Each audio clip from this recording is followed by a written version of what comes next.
And you can see where, as I mentioned in the last section, it would make a little bit more sense to send Gabe Perreault down, let him get some seasoning, and not have to waive a veteran player that you don't necessarily want to waive. So I can at least understand why the Rangers did that. With Scott Morrow, though, I mean, it felt like the number 6 defenseman job was his for the taking. I got to the point where I actually thought that he was probably the favorite and the front runner for that position.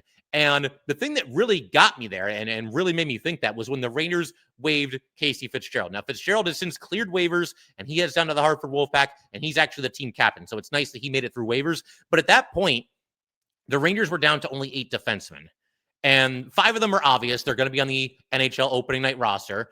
And beyond that, you did have Morrow, you had Vakanainen, and you had Matthew Robertson. So looking at the lay of the land, I'm thinking like, okay, well, there's no way they're going to make Matthew Robertson the number 7 defenseman. That just doesn't really make a lot of sense. I mean, I know they would have to waive him, and somebody would have a chance to claim him on waivers, but what are the odds that would have happened? Matthew Robertson is 24 years old. He's played 2 NHL games. The Rangers drafted him 6 years ago, and they don't seem to have any real grand plans for him. So for me, it was one of those things where they'd probably just try to put him on waivers, and if somebody claims him, they claim him, and if not, he heads down to the Hartford Wolfpack, and then you would have Morrow still on the NHL roster, very likely in that number 6 defenseman spot on opening night, whereas somebody like a Vakanainen, that makes a little more sense. He's the veteran player, the guy that's been around for a while, played in some NHL games with a couple of different teams, and he'd be the guy that, backs up all of your normal defensemen as the 7th defenseman.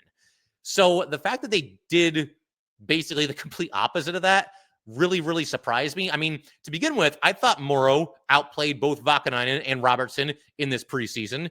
I mean, Morrow did have a couple of hiccups here and there, but when you look at what he brings to the table, I think there's so much more upside. He's got obviously good speed, good mobility. He's a good offensive defenseman. There are other parts of his game that are maybe still coming along a little bit, and maybe the Rangers want him to work at that.